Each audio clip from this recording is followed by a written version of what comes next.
Hi guys, welcome to concept clarity. आज हम पढ़ेंगे units and measurement part two. चलिए स्टार्ट करते हैं। इस वीडियो में क्या पढ़ेंगे? सबसे पहले हम पढ़ेंगे पैरालैक्स मेथड। सेकंड हम पढ़ेंगे measurement of size of astronomical objects. Third हम पढ़ेंगे मेजरमेंट ऑफ स्मॉल डिस्टेंसेस। अब पैरालैक्स मेथड में सबसे पहले देखते हैं कि पैरालैक्स होता क्या है। What is parallax? देखिए, पैरालैक्स कुछ नहीं है। उसमें ऑब्जेक्ट आपको दो अलग अलग जगह दिखाई देता है, लेकिन होता वो सेम जगह है। इसको थोड़ा इजी करते हैं। जैसे कि मान लो ये बॉल है, ठीक है। इस बॉल को आप पहले देखो अपनी राइट आई से, ठीक है। लेफ्ट आई को कर दो बंद, आपको बॉल एक जगह दिखाई देगी। फिर इसी बॉल को राइट आई को बंद कर दो और लेफ्ट आई से देखो, फिर आपको बॉल क्या होगी, अलग जगह दिखाई देगी। तो लेकिन बॉल की पोजीशन रियल में तो सेम जगह ही है, सिर्फ आपको दिखाई अलग अलग जगह पे दे रही है। तो इस चीज़ को, जिसमें हमें पोजीशन ऑफ ऑब्जेक्ट अलग दिखाई देता है जब हम डिफरेंट पोजीशन से देखते हैं, इसको बोलते हैं पैरालैक्स। रियल में ऑब्जेक्ट वहीं होता है, सिर्फ हमें दिखाई अलग जगह देता है, ठीक है। तो ये तो है पैरालैक्स। अब इस मेथड से हम क्या करते हैं, इस मेथड से हम अर्थ से बहुत दूर के स्टार्स का डिस्टेंस निकालते हैं। जैसे कि आप ये समझ लीजिए, इस पिक में ये अर्थ है, ठीक है। यहाँ से स्टार का डिस्टेंस निकालते हैं, बहुत ही डिस्टेंट स्टार का, ठीक है। कितने डिस्टेंस स्टार का, कितना डिस्टेंस पे होना चाहिए, लेस देन 100 लाइट ईयर्स, ठीक है। जब स्टार अर्थ से less than 100 star years away होगा, तो ही हम 100 लाइट ईयर्स अवे होगा, तो ही हम ये पैरालैक्स मेथड लगा सकते हैं। अगर स्टार की दूरी अर्थ से 100 लाइट ईयर्स से ज़्यादा है तो पैरालैक्स मेथड नहीं लग सकता। उस केस में हम लगाते हैं स्पेक्ट्रोस्कोपिक मेथड। तो ये थोड़ा सा एक पिक्चर है पैरालैक्स मेथड का, किस तरीके से हमने इस पिक्चर में दिखाया है कि कैसे अर्थ से स्टार की दूरी निकाली जा रही है। अब थोड़ा सा मैं आपको करके दिखाता हूँ कि कैसे निकालते हैं इसमें। देखिए, ये आपका है सन, ठीक है। यहाँ पे आपका अर्थ है। अब मान लीजिए यहाँ पे एक स्टार रखा है, ठीक है। यहाँ पे स्टार है, हमें अर्थ से इस स्टार का डिस्टेंस निकालना है। इसको हम मान लेते हैं एस, ठीक है। और यहाँ पे मान लीजिए एक बहुत दूर 100 लाइट ईयर्स से ज़्यादा, ठीक है, बहुत बहुत दूर है, वहाँ से लाइट आ रही है। तो बहुत, जब इनफाइनाइट समझ लीजिए, यहाँ पे इन्फिनिटी से अगर कोई लाइन आती है तो कैसे आती है, पैरेलल। कैसे आएगी, एकदम पैरेलल होगी, ठीक है। तो ये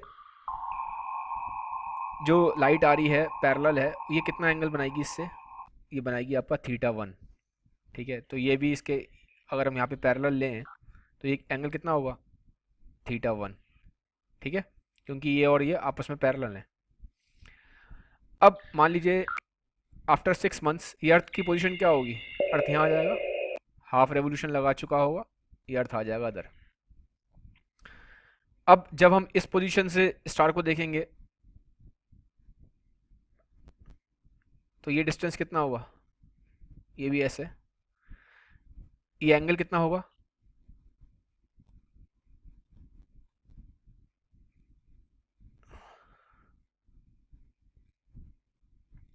सॉरी, ये एंगल होगा थीटा 2। ये थीटा 2 कैसे हुआ, क्योंकि यहाँ पे भी एक इन्फिनिटी से लाइट रे आ रही है, ठीक है। पैरेलल होगी, क्योंकि इन्फिनिटी से जो लाइट रे आती है वो पैरेलल होती है। तो ये एंगल हुआ थीटा 2, और ये थीटा 2 हुआ, इसलिए ये भी थीटा 2 हो गया, ठीक है ना।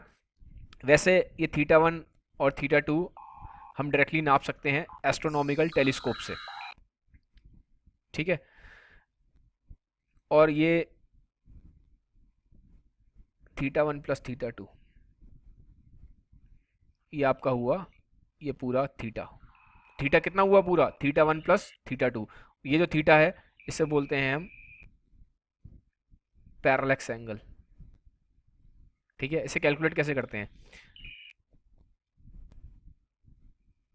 ये क्या हो गया, ये आप मान लीजिए पूरा का पूरा क्या है, ये डायमीटर है, ठीक है, ये होगा आपका 1 AU, 1 AU, ठीक है। एस्ट्रोनॉमिकल यूनिट है, डिस्टेंस है सन और अर्थ के बीच का, ठीक है,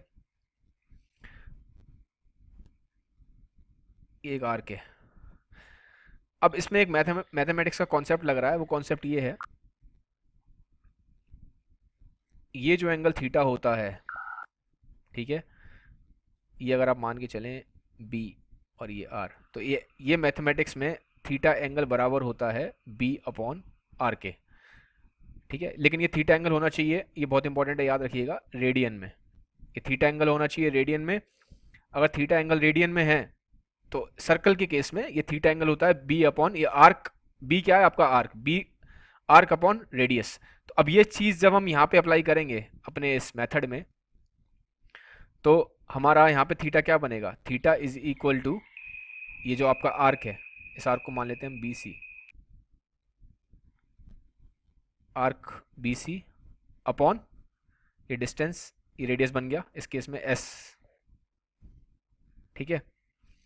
अब देखिए यहाँ लिख लेता हूँ मैं, theta is equal to arc b c को मैं ले सकता हूँ इसके बराबर, इस पूरे के बराबर। क्यों? क्योंकि ये डिस्टेंस अर्थ से स्टार का इतना दूर है, इतना दूर है कि ये आर्क और ये पूरा ये जो डायमीटर है, ये जो पूरी लाइन है, डिस्टेंस है दो अर्थ के बीच में भी यहाँ पे जो दिखाई दे रहा है, इसको मैं इक्वल मान सकता हूँ। बीसी को मैं, ये बीसी आर्क को मैं बीसी लाइन के इक्वल मान सकता हूँ, क्योंकि अर्थ से स्टार का डिस्टेंस बहुत दूर है।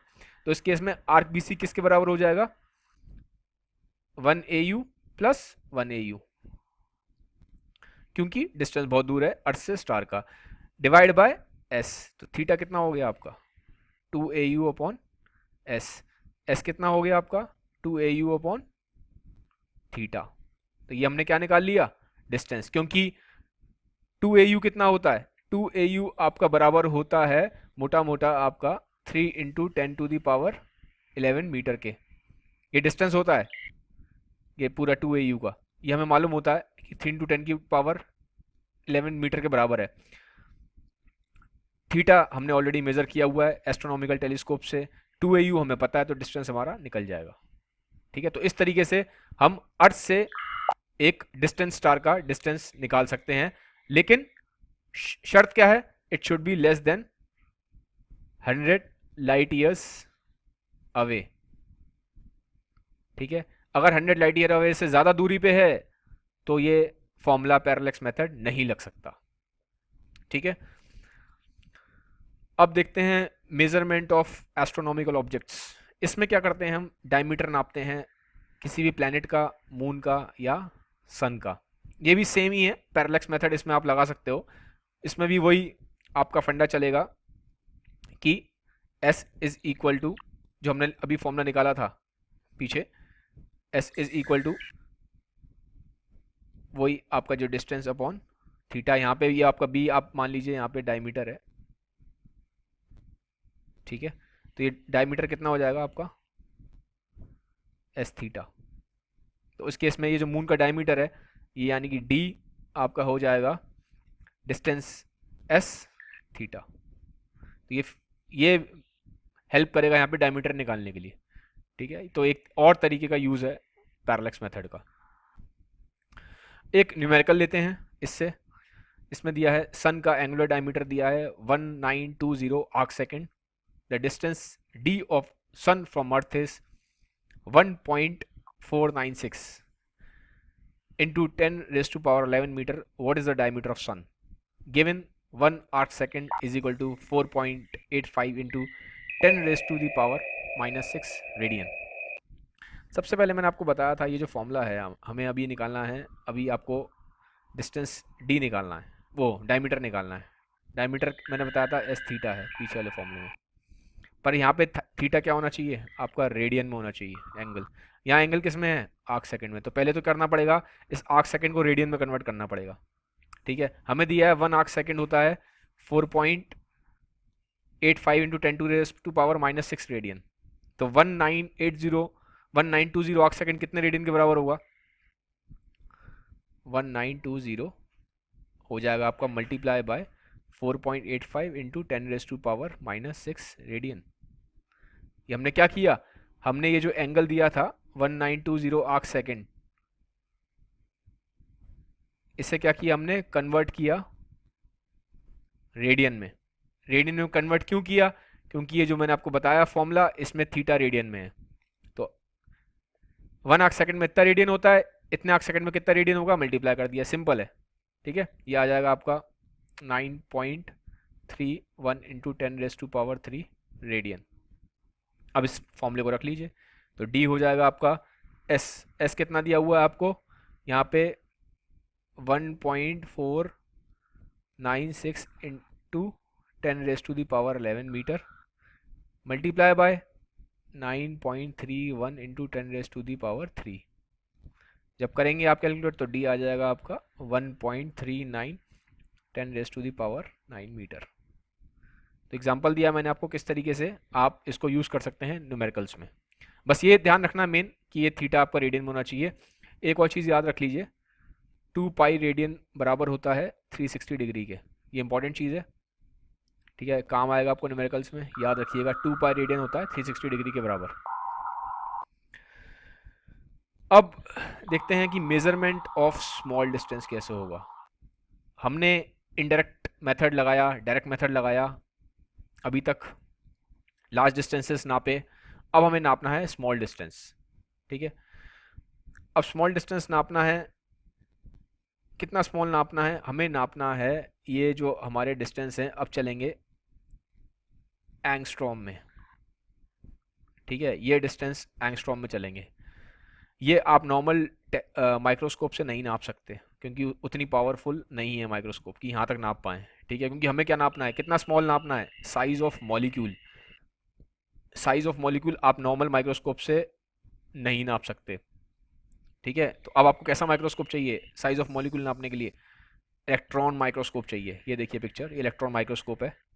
ठीक है, या फिर हमें चाहिए टनलिंग माइक्रोस्कोपी, ये टनलिंग माइक्रोस्कोपिक है, माइक्रोस्कोपी का पिक्चर दिया है मैंने। तो जो इतना कम जो डिस्टेंस होता है बिल्कुल ही आर्मस्ट्रॉन्ग में, ये हम इलेक्ट्रॉन माइक्रोस्कोप या टनलिंग माइक्रोस्कोपी के थ्रू नापते हैं। नॉर्मल माइक्रोस्कोप यहाँ काम नहीं करता, फेल हो जाता है। ये एक पिक्चर है, टेबल है कि अभी तक हमने किस तरीके की लेंथ को हमने डिटेक्ट किया हुआ है, कहाँ से लेके कहाँ तक। रेडियस ऑफ प्रोटॉन देखो कितना कम है, 10⁻⁻15 मीटर से लेके हमने रेडियस नापा हुआ है विजिबल यूनिवर्स का 10⁻26 मीटर। तो इतना ज़्यादा लार्ज वेरिएशन है, ह्यूज यहाँ पे वेरिएशन है, मतलब इतनी पावरफुल हो चुकी है फिजिक्स की हम 10⁻⁻15 से लेकर 10⁻26 तक का हमने डिस्टेंस नापा हुआ है। तो बहुत अपने आप में एक अचीवेबल फीट है। It's all because of physics. तो गाइस, ये था आज का वीडियो। अगर आपको वीडियो पसंद आया हो तो please subscribe to our channel, hit like button and share the video with your friends. और आपके कमेंट्स भी वेलकम है। Have a nice day, bye bye, take care, thank you for watching.